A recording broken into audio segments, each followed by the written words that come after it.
bom? Eu sou a Mikan, Mika com 3 N's no final, e hoje eu vou falar de games, mais especificamente sobre The Legend of Zelda Breath of the Wild, o último jogo da franquia Zelda, o mais recente jogo da franquia Zelda, e não é mais tão recente assim, porque já faz uns 2 meses aí que ele saiu. Eu sei, meu vídeo demorou muito pra sair, mas eu perguntei pra vocês no Twitter se vocês gostariam que eu fizesse vídeo mesmo tanto tempo depois do lançamento do jogo. Vocês disseram que sim, então aqui estou eu pra dar minha opinião sobre ele. Tá, mas por que eu demorei tanto pra fazer esse vídeo? É que antes de falar de um jogo, eu gosto de ter jogado o tempo suficiente pra saber tudo que ele tem a me oferecer. Não necessariamente tudo, mas assim, a maioria das experiências e todos os sentimentos que ele pode me proporcionar. Em alguns jogos isso pode querer dizer terminar a história pela primeira vez, o jeito mais simples, ou então você fazer um New Game Plus, ou então num jogo você só dominar a jogabilidade, você conhecer os mapas. De qualquer maneira, é você saber o que o jogo pode te proporcionar. Cada jogo tem o seu próprio perfil, e aí conforme eu vou jogando, que uma hora dá um clique, e aí eu sei que eu tô apta a falar desse jogo finalmente. E isso demorou com esse novo Zelda, demorou muito. No Wii U ele não mostra exatamente quantas horas de jogo tem, mas eu calculo que eu tenha gasto pelo menos umas 40, 50 horas de jogo, isso chutando baixo, porque nesses últimos 2 meses, toda semana eu joguei muito Zelda. E isso quer dizer que eu fiz 100%, que eu fiz todas as quests, que eu vi tudo da história? Não, pra dizer a verdade ainda falta muito até da história, quanto mais das side quests. Mas eu acredito que eu já cheguei naquele ponto que deu o clique, que eu já entendi o jogo e eu finalmente posso falar sobre ele pra vocês.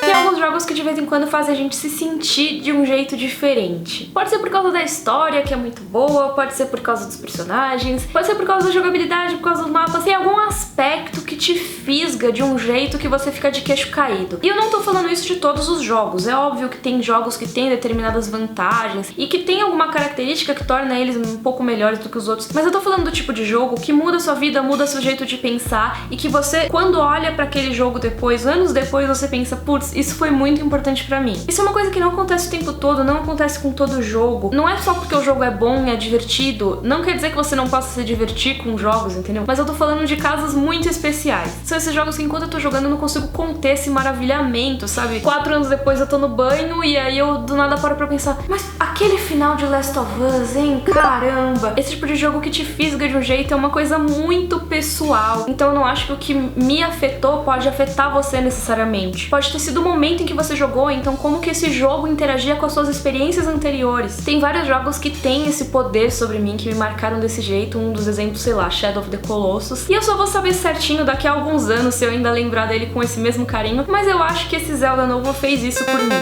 Pra quem não conhece muito sobre o jogo, ele foi o primeiro Zelda de console de mesa desde Skyward Sword lá em 2011. Tanto que ele era pra ter sido um Zelda exclusivo de Wii U e não saiu só pro Wii U, ele foi também um jogo de lançamento pro Switch, que é o console novo da Nintendo. Então só pra ter uma noção de como esse jogo demorou. Ele demorou tanto porque eles estavam querendo ver pra que rumo que ia a franquia Zelda. Porque você pega lá o primeiro Zelda e tem toda aquela coisa de você explorar Hyrule e você ir pelos mapas sem ordem, sem destino, sem saber o que fazer direito, não tem muita orientação. E aí você pula pros Zeldas mais recentes e é tudo meio guiado. Parece que conforme a história foi ficando mais complexa, eles tiveram que sacrificar a liberdade do jogador. Então, por exemplo, em Skyward Sword você tem muita queixa de hand-holding, né? Que é quando o jogo segura a sua mão e faz muito tutorial e não te deixa fazer o que você quiser, porque você tem que fazer as coisas naquela determinada ordem, já que a história só vai acontecer se você fizer uma coisinha depois da outra. Mas já tinha rolado um pouco uma tendência de mudança com o Zelda mais recente ali do 3DS, o A Link Between Worlds, que eu nunca consigo pronunciar essa palavra, world. Ele é um dos meus Zeldas preferidos e uma coisa legal dele é que você pode ir pra praticamente qualquer dungeon na ordem que você quiser, ou se você quiser parar no meio de um dungeon e voltar pro outro, você não tem aquela progressão tão linear assim. Não chega a ser uma coisa super livre, mas é bem mais livre do que tinham sido os jogos anteriores. Mas agora em Breath of the Wild eles querem te deixar bem mais livres e olha, eles conseguiram, porque você tem uma área que é um tutorial ali no começo, mas que nem parece tanto assim um tutorial de tão livre que te deixa, e logo depois que você sai dessa área você pode fazer o que você quiser no jogo. Em menos de 5 minutos você sai ali de uma sala escura, que é o comecinho do jogo, e logo ao sair dessa sala o Link vai, sobe no morrinho ali, e ele vê toda a imensidão de Hyrule ali embaixo, toca a musiquinha épica e aparece o título do jogo. Nessa hora eu prendi minha respiração, porque era muito lindo ver o Link assim tão pequenininho perto daquela imensidão do mundo, e você já fica empolgado pensando em tudo aquilo que você tem pra explorar, cada segredinho que vai ter ali, etc. Esse momento já me deixou super empolgada pro jogo. Essa área é o Great Plateau. Você começa nessa área que ela é isolada por altura, então se você pular do canto dela você morre. Você precisa de um item especial que é o seu paraglider, né? Tipo um planadorzinho. Você precisa dele pra chegar nos outros mapas. Só que se você quiser só vagar ali por horas antes de pegar esse planadorzinho, você pode. E não é que te falam logo do começo, você precisa de um item pra sair daí, consiga o item, faça tal coisa pra pegar o item. E é isso uma das coisas que eu acho mais legais em Breath of the Wild, que primeiro não tem ninguém te enchendo o saco pra fazer nada. Bem no comecinho você tem a indicação, ó, vai pra esse ponto que tá mostrando no seu mapa. Depois disso você não precisa, não vai ninguém te encher o saco se você quiser demorar 1000 anos pra fazer cada objetivo, ou se você nem quiser fazer os objetivos. Se você quiser, você pode sair, dar uma volta, catar um monte de item, você pode perseguir monstro pra pegar equipamento deles, você pode fazer tudo menos cumprir seu objetivo.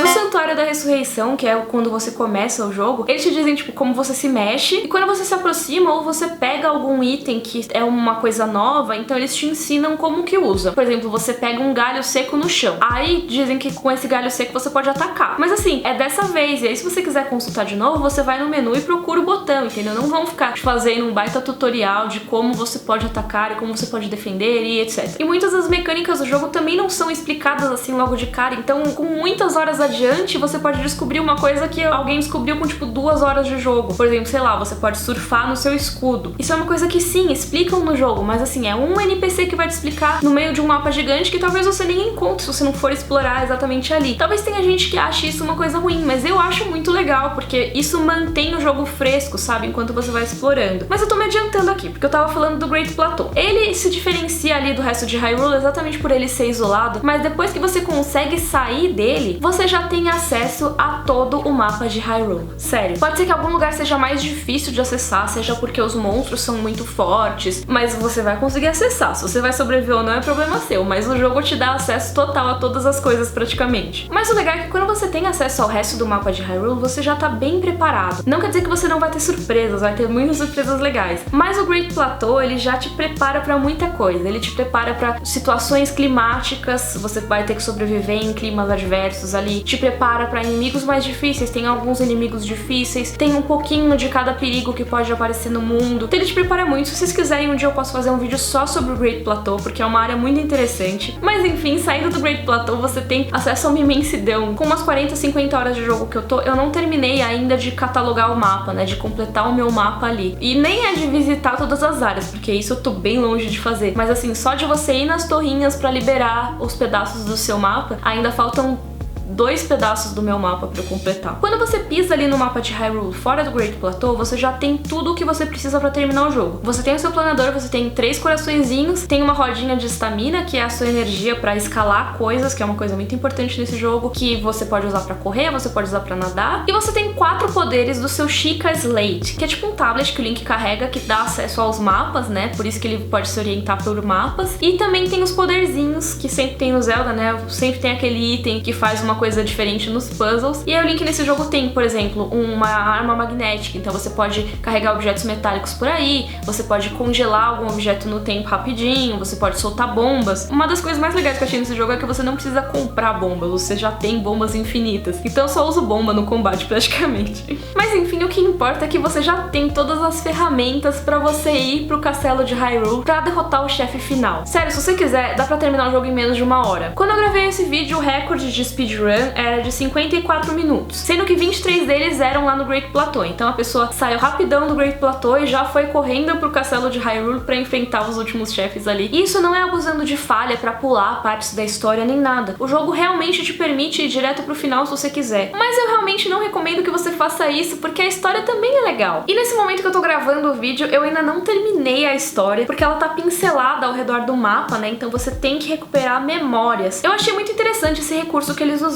Eu não vou entrar em muitos detalhes aqui, porque seria spoiler, mas basicamente o Link acabou de acordar sem memória nenhuma, depois de dormir por 100 anos. E aí um dos objetivos do jogo é você recuperar as memórias do Link a partir de umas fotos que ele tem. E aí com esses flashbacks você sabe como que era a vida dessas pessoas antes de ter o desastre e o porquê que o Link tem que lutar por elas, sabe? Eu acho que o jogo ele conseguiu trazer isso muito bem pra mim. Porque não é simplesmente uma coisa assim, olha, você tem que salvar o mundo, tá? É uma coisa de, pô, você tinha essa equipe e todo todos eles lutaram e todos eles falharam, inclusive o Link, e agora o Link tá vivo, mas todas essas outras pessoas perderam a chance delas. Então o Link agora tem que fazer dar certo, porque ele é a última esperança. Eu achei bem legal o jeito que eles mostraram e achei bem legal mostrarem a relação do Link com os personagens, porque tinha personagem que não gostava dele, tinha personagem que gostava muito dele, muito mais do que deveria, sei lá. Lembra quando eu falei mais pro começo desse vídeo que conforme os Zeldas foram ficando mais complexos, eles sacrificaram um pouco da liberdade do jogador pra contar a história de um jeito mais linear? Então, esse Zelda não funcionaria com uma história completamente linear, na minha opinião. E eles usaram essa solução dos flashbacks pra contar a história de um jeito não linear pra você. Você vai pegando os flashbacks, eles não necessariamente vão estar na ordem certa, só que você consegue sacar o que é antes, o que é depois. Não precisa necessariamente estar tudo na ordem, sabe? Você vai num lugar e vai ter o que aconteceu nesse lugar, e isso pode ter sido perto do desastre ou bem antes do desastre. Não é nem de longe a história mais complexa do mundo, mas eu achei que o jeito de contar foi muito legal. Eu adoro essas coisas que você constrói, sabe? Você pega os pedacinhos e constrói e preenche as lacunas com a sua imaginação. Então, pra mim, esse Zelda foi muito eficaz na maneira de contar a história.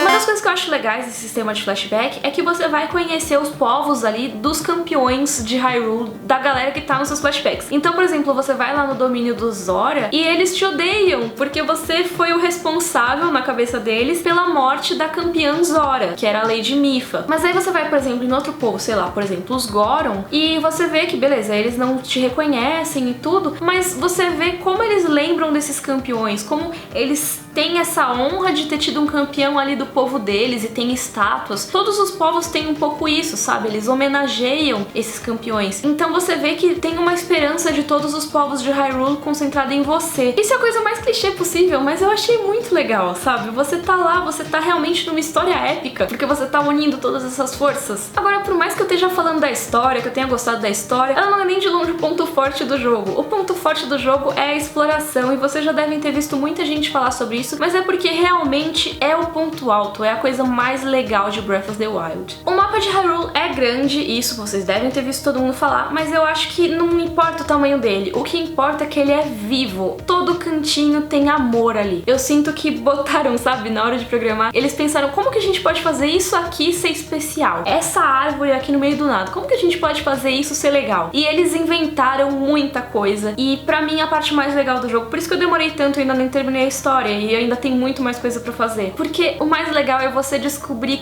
cada coisinha que eles deixaram pra você. As coisas acontecem ali naquele mapa independentemente de se você ser quem você é, entendeu? Não é tipo, ah, chegou o herói, vamos todos parar pra conversar com o herói. Não, tem gente que vai conversar com você e vai falar sobre coisas da história, mas vai ter gente que não tem nada a ver com a sua quest, que tá caçando uma borboleta, esse tipo de coisa. O maior exemplo pode ser um spoiler pra quem não quer saber nada, absolutamente nada do mundo do jogo, por mais que tenha aparecido em um dos trailers, mas eu vou deixar aqui a opção de você pular se você quiser esse trecho. Então vai ter aqui na descrição o link exatamente com o tempo em que termina esse spoiler, que não é um spoiler da história, tá, gente? É um spoiler só da jogabilidade.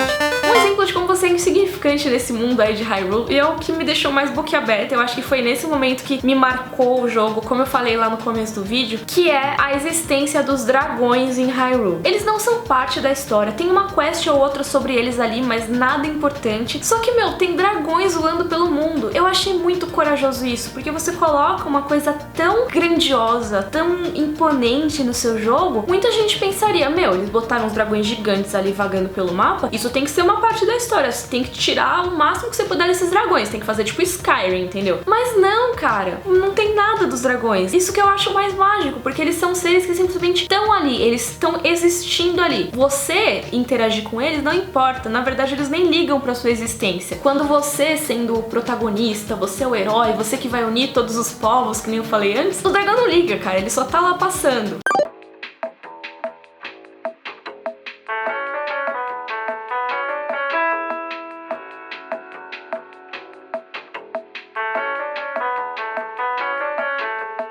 E o jeito que eu encontrei o dragão pela primeira vez foi uma das experiências mais marcantes do jogo pra mim. Não foi tão no começo do jogo assim, mas eu nunca tinha nem ouvido falar que tinha dragões no jogo, então foi uma baita surpresa. Era de noite, tava rolando uma tempestade, porque tem ciclo de tempo em Zelda, então tem chuva, tem momentos de sol e tem momentos que tem tempestade com raios, e se você tiver com qualquer equipamento metálico, você pode virar um para-raios e, sério, você fica torrado ali. E se eu não me engano foi tipo minha segunda ou então até minha primeira tempestade, eu tava morrendo de medo, porque eu não sabia exatamente exatamente o que eu fazia ali, então eu simplesmente tirei todos os meus equipamentos. Eu acho até que eu tirei as roupas do Link, ele ficou só de cuequinha assim. E eu fui procurar abrigo, porque eu tava sem nenhum equipamento ou proteção, então se qualquer bicho me atacasse naquele momento, eu ia morrer muito fácil. Só que aí eu vi de longe uma luz, uma coisa brilhando, piscando assim, tipo um neon, sabe? Brilhava mais do que os raios daquela tempestade. E aí eu fiquei muito curiosa, eu queria muito saber o que era. Eu fiquei meio com medo, meio com muita vontade de saber o que era. Mas eu decidi ir, larguei tudo, larguei esse medo da tempestade, saí no meio dos raios correndo assim. E quando eu vi, era o dragão, era o Farosh, que até agora é o meu dragão preferido. E ele voando assim por cima do lago, eu, o herói de Hyrule, o herói que vai salvar tudo, e ele nem ligou pra minha existência. E isso eu acho uma coisa muito corajosa da Nintendo, porque quando você coloca coisas tão legais, tão diferentes no seu jogo, eu acho que a tendência é você explorar mais essas coisas na história, você fazer o jogador interagir mais com elas, né? Sei lá, eu fico pensando no Skyrim, por exemplo, você tem dragões, então você bota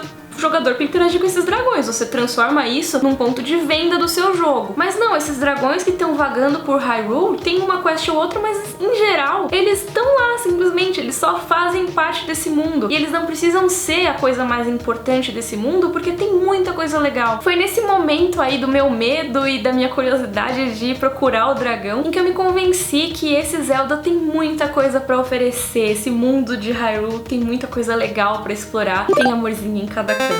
Diferente de quase todos os Zeldas, você pode pular e pode escalar coisas e a qualquer momento. Não é que nem, por exemplo, o pulo do Ocarina of Time, que era só quando você chegava na beiradinha de alguma coisa. Então, se você viu uma montanha lá no fundo, você pode ir até lá no fundo e você provavelmente vai conseguir escalar aquela montanha. Com um pouquinho de criatividade, dá pra você chegar em praticamente qualquer lugar do mapa. Mas aí é que entra o meu medo de jogo de mundo aberto. Eu tenho uma preguiça de jogo de mundo aberto, porque normalmente eles sempre parecem pra mim, nossa, esse mundo gigante, cheio de coisas pra fazer, mas na verdade não te dá vontade de fazer nada, sabe? Ou então é meio que uma ilusão, o mundo na verdade é meio vazio. Você tem uma vila, o pessoal vai te falar só umas besteiras que você já sabe. Ou então no máximo vai te dar uma quest. Ou sei lá, as únicas coisas interessantes tipo são o ponto A e o ponto B. O que tem no caminho é só uma estrada sem graça com um monte de árvore e às vezes um bicho ou outro que te ataca. Mesmo em jogos que você tem muita coisa pra fazer, tipo um GTA da vida. Eu gosto, mas eu fico entediada muito rápido com as coisas que tem pra fazer. Mas não foi o caso desse Zelda, porque esse Zelda realmente me surpreende a cada coisinha que eu exploro, sua curiosidade é recompensada. Você tem muita coisa diferente em todos os pontos do mapa pra descobrir. Você pode encontrar com um inimigo muito forte, você pode encontrar com outro tipo desse inimigo muito forte. Aí você encontra um Korok, que é o bichinho que te dá uma sementinha que te serve pra aumentar o inventário. Tem um monte de coisa e o mundo inteiro interage com ele mesmo, sabe? Isso que eu acho muito legal. Um exemplo muito interessante que aconteceu comigo é que eu tava olhando o mapa, né, dando zoom no mapa pra ver se tinha algum ponto que seria legal eu ir. E eu vi que em cima de uma montanha tinha um lago com o formato exatamente de um coração. Olha só, esse formato tão específico deve ter alguma coisa lá. É melhor eu ir bem preparada, porque é capaz de encontrar alguma coisa meio bizarra lá em cima. Aí eu fui e na verdade não era nada bizarro, era um laguinho mesmo com o formato de coração, mas é legal porque existia uma lenda por trás desse lago, e eu só descobri isso porque tinha 2 NPCs lá, e a lenda é que você poderia encontrar o seu amor verdadeiro se você visitasse esse lago. E aí tem uma mini quest pra você juntar esses 2 NPCs, porque os dois estão lá procurando o amor da vida. Mas isso não foi o mais interessante. É legal, mas ok. O legal mesmo é que depois, outra vez que eu tava olhando o mapa, eu vi outra montanha com outro laguinho em cima que tinha exatamente o mesmo tamanho e o mesmo formato de coração. Só que a diferença é que ele tinha uma rachadurazinha assim no meio. Ou seja, era um coração partido. E aí eu pensei, meu, eu preciso ir lá ver, porque ele deve ter alguma relação com aquele outro lago. E eles nem eram perto nem nada, mas eu fui lá e eu encontrei um cara lá sozinho, meio choroso, porque ele queria encontrar o amor da vida dele e falaram pra ele desse lago em formato de coração. Só que, meu, ele foi parar no lago errado. E aí ele fica se perguntando se ele tá no lugar certo ou não. Esse tipo de coisa é uma coisa muito pequena. É uma coisa que não faz diferença nenhuma na história do jogo. E na verdade, esse cara que tá sozinho ali naquele lago, ele nem é de quest nenhuma. Mas eu ia até lá e descobrir essa história desse cara que interagia com a lenda, que tava na outra montanha. Sabe? O mundo conversa com ele mesmo. Isso é muito legal. E uma das maiores vantagens dessa exploração de Zelda pra mim é aquela regrinha do não conte, mostre. Que é uma coisa que muito filme peca em fazer e muitos jogos também pecam em fazer, porque eles criam esse lore, né, toda essa história por trás, e eles querem mostrar que eles fizeram um trabalho legal, então eles ficam martelando a história no seu ouvido o tempo todo. Mas o que é mais legal às vezes não é você ficar contando cada detalhe da história, e sim você deixar o jogador imaginar por conta própria e sacar por conta própria. Eu gosto muito, por exemplo, em Shadow of the Colossus, que que pouquíssima coisa é dita pra você entender o que tá acontecendo ali e qual é o passado daquele jogo. Mas você vê ali, por exemplo, resquícios do que seria esse passado. Você vê pontes, você vê prédios meio em ruínas, você vê um monte de coisa que te faz construir na sua imaginação o que pode ter tido ali no passado. E isso tem no novo Zelda também, e assim como em Shadow of the Colossus, eles não vão te explicar o que tá acontecendo ali 100%. Você tem um monte de pontes e de construções que não são muito explicadas ali. Isso eu acho muito legal, porque dá um passado todo pro mundo, aquilo meio que respira a história. E ao mesmo tempo a natureza tomou conta, que é um dos temas que eu gosto muito também em jogos, em filmes. Fala muito comigo esse tipo de coisa. É claro que um jogo desse tamanho pode ter muitos defeitos, ele tá longe de ser um jogo perfeito e muita gente reclamou de alguns elementos dele. Eu, por exemplo, em algum momento do jogo parei de atacar qualquer inimigo que aparecesse na minha frente, porque tem alguns que eu achava meio chato, porque eram meio fracos, não me dar item bom, mas isso não quer dizer que eu não tivesse começado a atacar inimigos mais difíceis, então eu ainda tô fazendo muito combate ao longo do jogo. Uma coisa que eu tenho a reclamar é que nos shrines, né, nos santuários, a música é muito repetitiva. Isso pode parecer que é uma reclamação meio besta, mas você vai em mais de 100 shrines ao longo do jogo. Todos eles têm a mesma musiquinha chata, então acaba irritando um pouco, ainda mais se você vai em vários shrines seguidos. Se você quer, por exemplo, eu quero pegar mais um coração, e você precisa em 4 shrines, aí você vai ter que fazer 4 fases com essa mesma música chata. Tem uma coisa que eu vi muita reclamação, que é a chuva. Eu entendo a reclamação, eu entendo de onde ela veio, porque tem esse ciclo de tempo que eu falei, e a chuva é bastante frequente e ela te atrapalha na hora de escalar, porque você começa a escorregar e você simplesmente não consegue subir nas coisas sem você abusar de um macete ali que você consegue subir mais rápido, não sei o que. Então em um jogo que foca tanto em você escalar e explorar as coisas, quando tem muita chuva é complicado porque você tem que ficar esperando a chuva passar, né? Às vezes você não tem o que fazer ali enquanto você não consegue subir, aí você tem que ficar esperando mesmo. Mas uma reclamação que o pessoal fez que eu não concordo é quanto à durabilidade dos equipamentos. Esse Zelda é diferente dos outros Zeldas, porque normalmente você pegava um item assim e ele durava pra sempre, né? Tipo, a espada vai durar pra sempre, o escudo vai ser sempre o mesmo, a não ser que você ganhe outro escudo, aí você vai usar esse segundo escudo pra sempre. Não existia equipamento que quebrava, né? Agora os equipamentos quebram, e eles quebram muito rápido. Provavelmente na primeira luta que você usar uma espada, ela vai quebrar. E eu vi muita gente reclamando disso, achando isso um saco,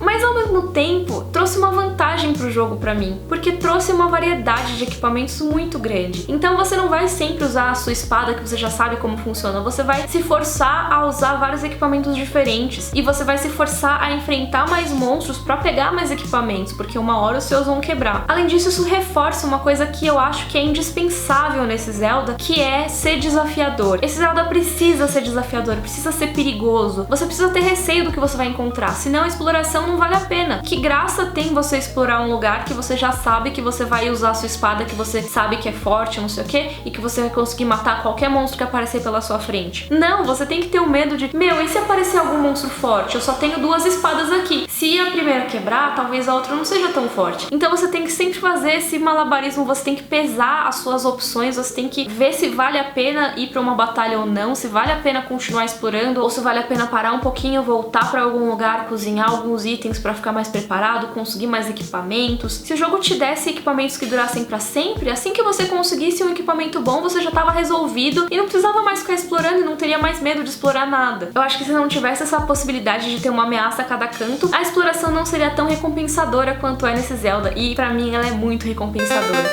Enfim, tem muito mais coisa que eu queria contar sobre a minha experiência jogando, mas eu não quero estragar pra vocês, porque eu acho que tem muita coisa que é mais legal se você vir pela primeira vez enquanto você estiver jogando mesmo. E eu sei que muitos de vocês ainda não tiveram a oportunidade de jogar esse Zelda, afinal ele é um jogo que saiu pro Nintendo Switch, que é um console novo, e pro Wii U, que por mais que seja um console antigo, é um console que pouca gente tinha. Eu, por exemplo, tô jogando a versão do Wii U, mas olha, se você tem algum interesse em comprar o Nintendo Switch e tá esperando, eu diria pra você já comprar e já jogar o Zelda nele, porque vale a pena. Eu sei que isso é uma loucura, mas mesmo se não saísse nenhum jogo no Switch nos próximos anos, eu acho que ainda valeria a pena você jogar o Zelda nele. É lógico que tem muitos jogos legais prometidos, então é uma compra que eu acho que valeria a pena sim, porque você já pensaria nos jogos que vão sair também. Mas se você não quer ou não pode comprar o console, eu super recomendaria pra você pelo menos pegar um Wii U de um amigo emprestado, comprar o Zelda ou pegar o Zelda emprestado do amigo, sei lá, e joga, porque esse jogo valeu muito a pena. É claro que pode ser que a sua experiência seja completamente diferente da minha, você não goste tanto quanto eu, mas eu tô falando aqui da minha experiência pessoal, e essa experiência foi que esse Zelda é o Zelda que eu não sabia que eu queria tanto assim. Ele é tudo que eu queria, parece que eles leram a minha mente pra fazer um jogo que eu queria, sabe? Ele tem tudo, ele tem a história clichê, mas mostrada de um jeito meio diferentinho. Ele tem essa mistura do medo e da recompensa de explorar, que é muito legal. Então esse Zelda apelou pro meu coração certinho, ele fez tudo o que precisava pra me ganhar, e talvez ele apele pro seu coração também, acho que vale a pena tentar. Eu me apaixonei por Hyrule, pelos habitantes desse mundo, eu quero ajudar o Link a salvar esse mundo, e quem dera todos os jogos me fizessem ter essa vontade de terminar a história de um jeito legal, como esse Zelda fez.